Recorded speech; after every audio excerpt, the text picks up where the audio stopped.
welcome to another episode of You and Your Health. I'm Dr. Sandy Chapnick, and I started thinking that I've had so many different guests on over the course of the last 20 years, and everyone has really been related to true health. I'm talking acupuncturists and massage therapists and Reiki masters, and I started thinking that health really should be expanded.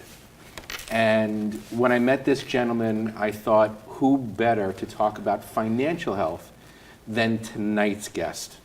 Tonight's guest is a dear friend of mine, Kash Ahmed, and let me tell you a little bit about Kash, and what better name to have than the name Kash if you're a financial planner.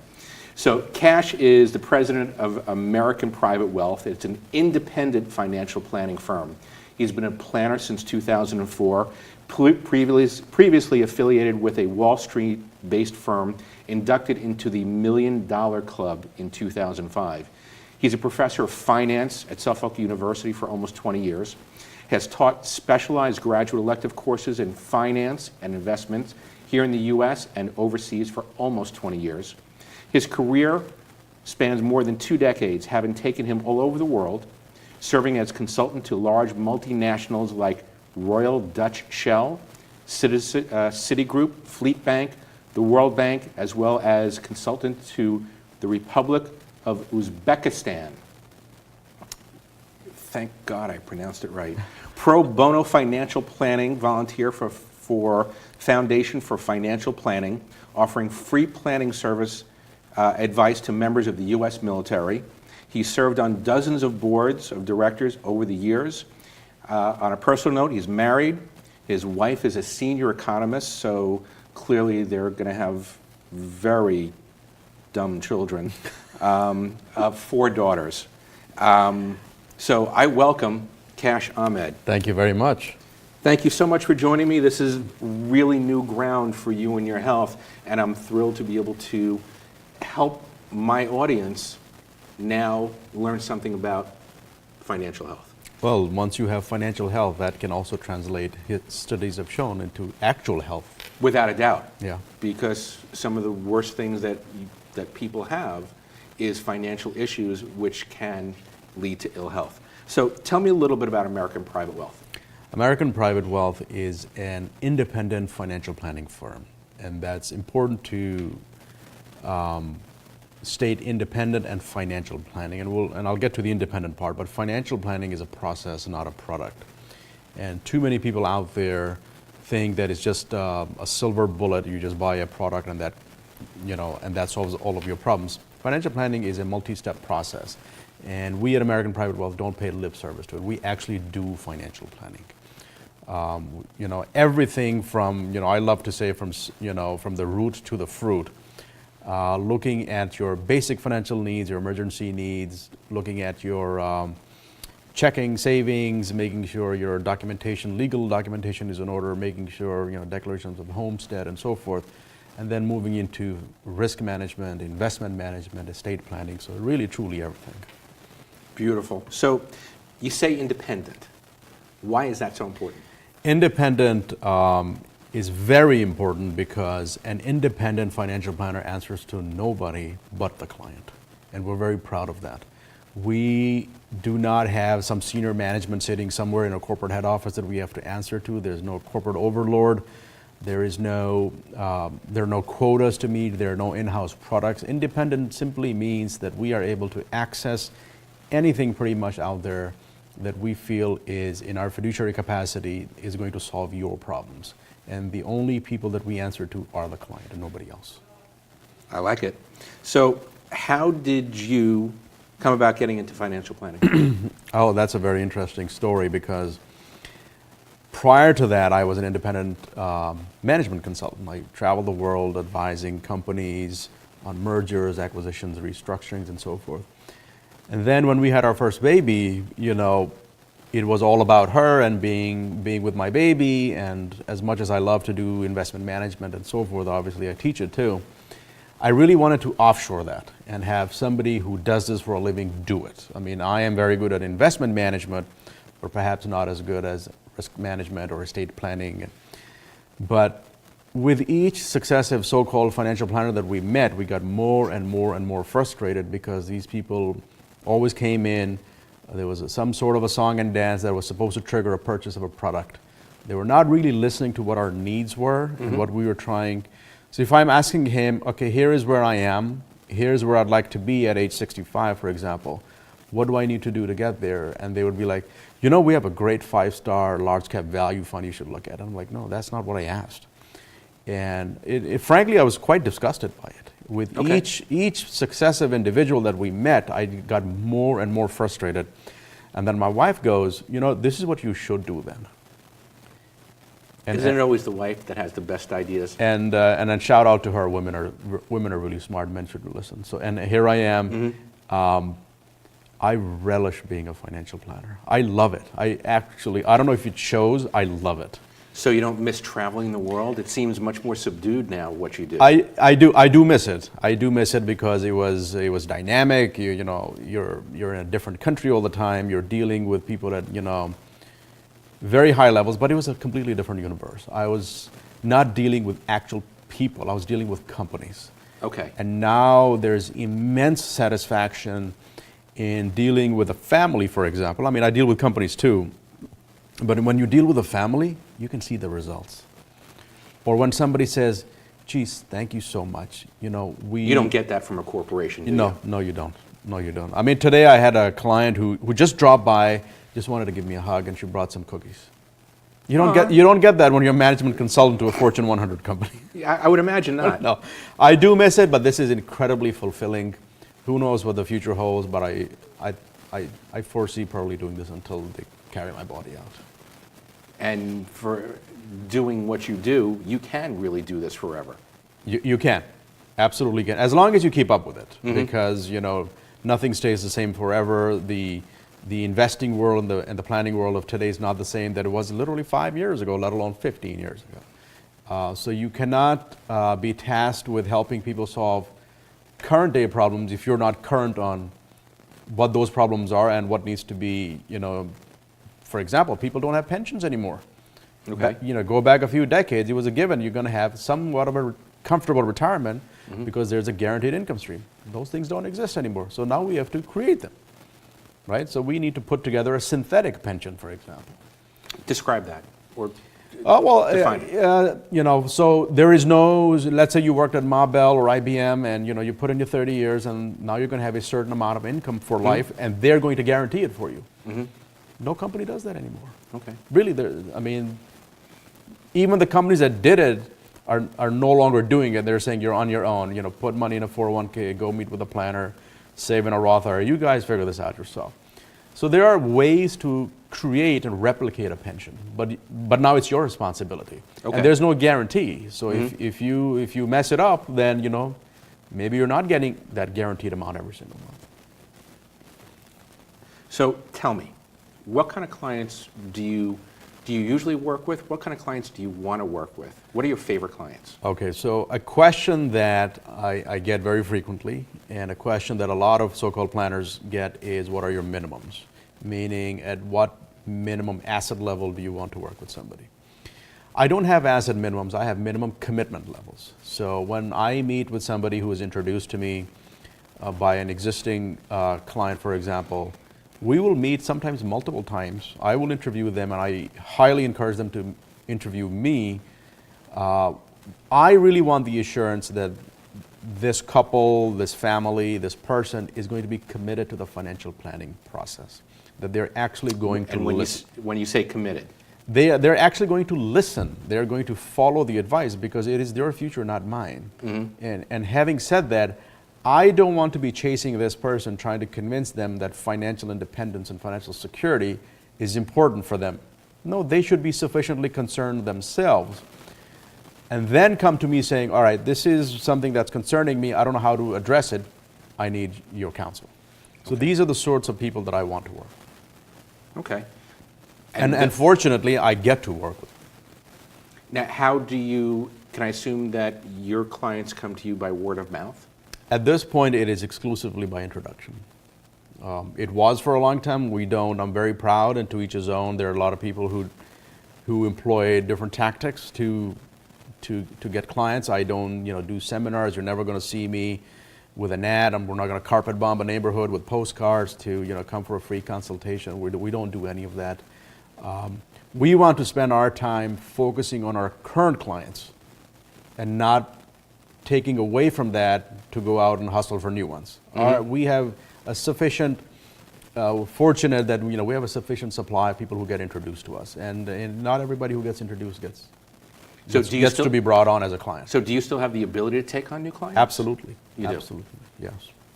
So let's switch gears a little bit, and let's talk about your teaching. Why teach? Oh my God. So when I was asked to teach, I think I was 22 or I had just turned 23. Really? Yeah. At that young an age? Yeah. And I'm like, oh, really? And then the first few classes, I walked in and I introduced myself and I said, no, good evening, I'm your professor. And I really remember to this day, there was one girl sitting in the front, she goes, really? Because I teach graduate elective courses, so most of my students were older than me. But it is so deeply satisfying. This is another thing that I'll probably do until they carry my body out of there. I've done it almost 20 years. Even today, I got an email from a former student who said, dear Professor Ahmed, what are you teaching next semester? And I replied to her saying, I don't know yet. Why do you ask? She goes, well, I need to pick a course, and I only want to take a course that you teach. Now, isn't that the highest compliment? I had to sit down and I literally bowed to God, say thank you. This is amazing. I'm humbled. I had a student from back in the 90s who emailed me, who's serving in a very high capacity in investment banking in Asia. And he said, dear professor, I just want to thank you, I'm still using what you taught me, and I have yet to see it in any book. And here's a person that I taught almost 20 years ago, who is still being impacted. So I think, somebody asked me once, obviously you run a company, you teach, like, what do you make, when you teach? And I said, I make a difference. And so I absolutely love teaching. If I had to pick between financial planning and teaching, I would probably decline, having to pick, because I love both of them very equally. So did you foresee yourself as a professor? No, not at all. I love explaining things, and I consistently get reviews that that students write, and my nickname has really become the explainer in chief. And I asked somebody once, like, what does that mean? They're like, well, when you explain it, we get it. And I think a good teacher, and I'm not saying I'm good, I think a good teacher is somebody who's able to deliver. There are a lot of people who are very knowledgeable, and they're maybe not as effective at delivering the message. And I think a good teacher is somebody who's able to not only deliver the knowledge, but make it relatable. So, I try to tell my students, you're going to get deployable knowledge that you can use immediately. So, in one part, you're a teacher, but still, every teacher still has to be a student. Absolutely. So, where do you go to learn to perfect your craft? Well, part of my licenses require me to, constantly do continuing education. I travel the country throughout the year, attending conferences to see what's new, what's updated. As a professor, I'm very fortunate to have access to a lot of knowledge, leading research that I have access to. But I make it a point, one of my, I guess, a bucket list growing up was to have my own library, and today we really have a basement that's nothing but a small library. We're fortunate in our family, we're all avid readers, and during a week, I'll go through every major trade publication. I get quoted on a lot of them too, so maybe I'm looking for my name as well.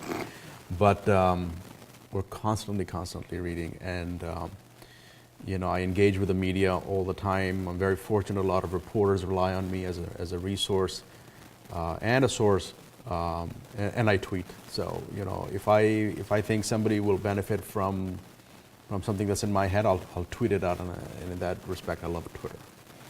I haven't gotten to tweeting yet. Maybe I should, but well, you don't have. It seems like there are plenty of now things out there Well, where- you don't have to tweet. You can join Twitter and follow people that you're interested in. So you don't actually. I mean, I love to tweet, so it's a perfect soapbox for people like me. Beautiful. So I know in our practice, we've done a lot of giving back to the community. I know in some of our conversations, it seems that it's something that you do as well. Can you please give me an idea of some of the things that you do to give back to your community?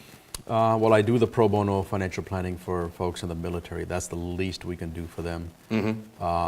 You know, I've sat on numerous nonprofit boards over the years. You know, something that's very near and dear to me is girls' education. Okay. And it led from a project I did for the World Bank many years ago in a third world country. We as a family and myself, we are really focusing on making sure girls have an education. And you know, more so in poor and underdeveloped countries. So we help build schools, raise the money. You know, we have an international charity that's on the ground building it for us. Obviously, it's not just us, it's a group of like-minded people. And you say this is in third world countries? Third world countries, from Somalia to Pakistan and so forth. And then my annual client appreciation party that I do in December, coming up on December 1st, it's always called To Give Thanks. So it's my once a year opportunity to thank my clients, because without them really the firm doesn't exist. And you know, everybody's fed, and then there's, you know, open bar and so forth, but the criteria or the cover charge for being invited is you have to do something for the community. So we've built houses, you know, partnering with Habitat for Humanity. We've gathered food during the recession for people. This year we're doing hurricane relief. Topical. So, I mean, there's plenty that needs to be done, and so we're putting together the party. It's literally in a month. And that's just one way that I involve my clients in giving back, because we are so fortunate. We are so fortunate. We absolutely are. And we have to. I'm always interested in, you know, whether it's giving back knowledge. I do a lot of lectures around the country. Churches and nonprofits will invite me. You know, financial education it's a desert in this country. It does not get taught, and it's reflective in the poor state of financial health for a lot of people. Well, I know I didn't get any of that education in graduate school, so I'm still a blank slate when it comes to this. So, and I know that I am not the only one. No, you're not. It's a crisis, and you know, I was giving a talk the other day, and somebody said, you know, there's 10,000 baby boomers retiring every day. You know, what are you going to do about it? You're so passionate about it. I'm like, well, I can't get everybody on the ark before the rain starts, but I'll try to help as many people as possible. So folks out there who who have an organization, who have a group that would like for somebody to come in, it's not a product pitch, it's not a company pitch. I don't give you my telephone number, where to contact me. I simply say my name is Cash. I'm here to teach you Savings 101. That's it, and then I'm just going to leave. So you'll actually go into groups, organizations, Absolutely. businesses? Well, not necessarily businesses, but I've done a lot of churches and religious organizations, nonprofits who just want somebody to come and talk, without expecting anything in return. And I really don't want anything in return. The good karma will come back. So I assume that there's no charge for any of these talks? No, absolutely not. Absolutely not. And there's no way for the people to contact me afterwards either. Mm-hmm. So I don't want anybody to think that this was some sort of a pitch or there was a hustle. I don't even give my full name. I just say, I'm Cash. That's it.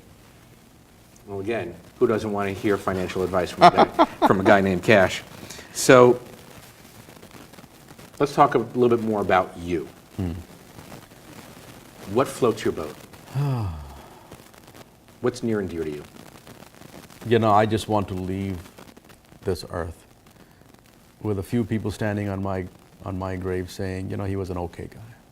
So I wake up every day, I pray to a God saying, keep me honest today, make sure, as I head out the door to make a living, that I do it honestly, because with those earnings, I'm going to buy food for my children, and I don't want to feed them, having tricked or hoodwinked somebody. So I always try to do the good thing, and try to give back as much as possible. We eat out a lot, as it might be visible from my physique, but a rule that we try to live by is whatever we spend eating out, because it's an optional thing, we try to donate that exact same amount before we go to bed. So you can't, I buried my father, and he was an immaculate individual, well composed, well dressed. He told me stories about your dad. And in our faith, you go back in the ground. There's no coffins. You just an unstitched white cloth, so it's dust to dust. And for me, that was the aha moment. You can't take it with you. He took nothing with him. Bespoke, tailored in England, Italian fabric suits and timepieces and fountain pens, and it's got all left behind. So I think, what floats my boat is to do as much good as possible and leave a legacy where people will remember you by and saying he was an okay individual. He did something. Yeah, I've often said that I want to leave Billerica healthier than when I found it. Amen. It's been 31 years and I'm still working at it. Maybe in another 31 I'll finally get it done. We'll drink to that. There's always good. There's always something to drink to. So I'm sure that my audience is intrigued by you. You clearly have a firm knowledge and grasp of finances. How would my audience get in contact with you? You can certainly go to AmericanPrivateWealth.com. By the way, that is a website that has many sections. There's an enormous, almost bottomless pit of resources that are available to you. Workbooks that you can download in PDF format. There are sections specifically for women in transition. You do not have to give us any information, just download it. We don't want to track you, we don't want to put you on mailing lists, just get the information. There is truly a wealth of information out on the site, and it's very organized topically. Beyond that, there's a YouTube channel that you can access via the website. There are educational videos on there, quick 1-minute videos. Should I lease a car, buy a car, for example? Basic finance 101. You can also certainly, you're welcome to follow me on Twitter. I have to admit I do tweet a lot. A lot of it has to do with finance. None of it is jargon related. There's no heavy duty financial terms that you will not understand. But I do tweet. Even me? Yeah. But I do a fair bit of pontificating about geopolitics and global affairs. It is really my passion. I love following. I'm a great admirer of history and learning from it. And I think more than half the reporters that reach out to me every single day are not really interested in my finance opinion, but more opinion about what's happening in the world. And I relish that too. So let's kind of go back a little bit. When did you come here to this country? 21 years ago. As I said to the officer adjudicating my case for citizenship, I said, this is just a formality, this thing we're doing here today. I was born an American.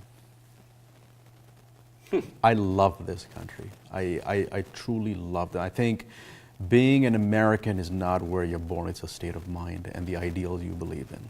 And I consider myself to be a patriot. What this country stands for, what it has always stood for, and the good that it does around the world. I do a fair amount of interfaith work, so I help organize interfaith dialogues and potlucks going back to the 90s.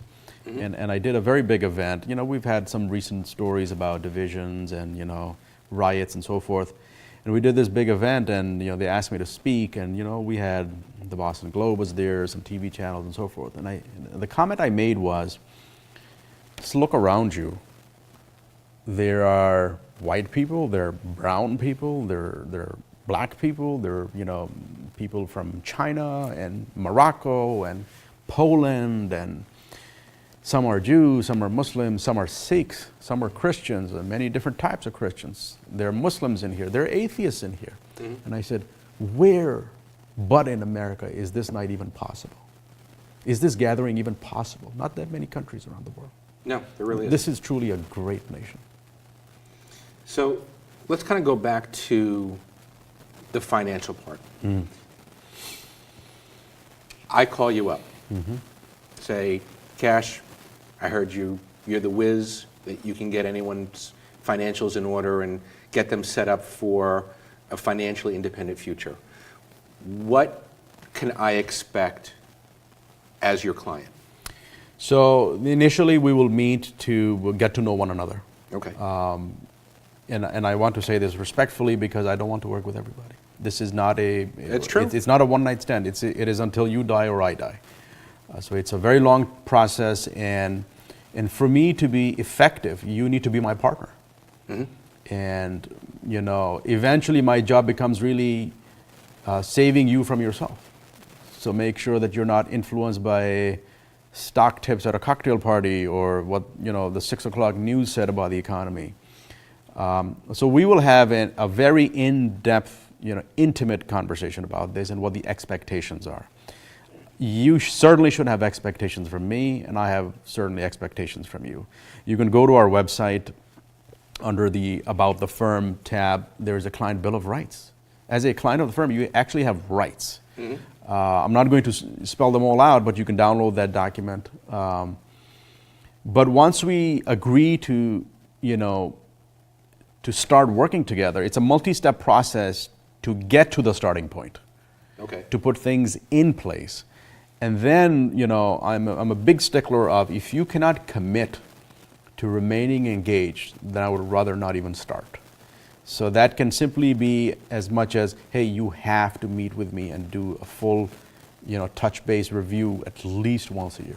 We can do it more frequently, but you have to.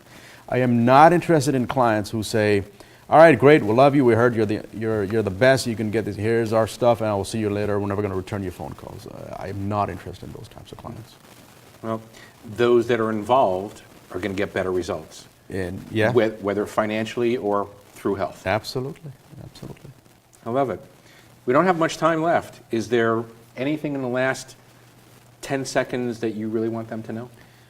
If you've been thinking about these issues, if you've always said, geez, I want to start saving or getting my financial house in order, somebody wise once said, it wasn't me, by the way, that you can't cross an ocean just by standing on the shoreline and staring at the water. You have to take that first step. So whether that first step is to go online and try to educate yourself or seek out the counsel of a planner, and when you do meet with that individual, really do ask them if they are actually independent. That's very important. Are they really truly working on your behalf or somebody else's? Perfect. My audience, if you're thinking about looking at someone new to help you manage your financial health, Cash is the guy. I'm Dr. Sandy Chapnick. For you and your health, I wish you a wonderful Thanksgiving, happy and healthy, and we will see you next month.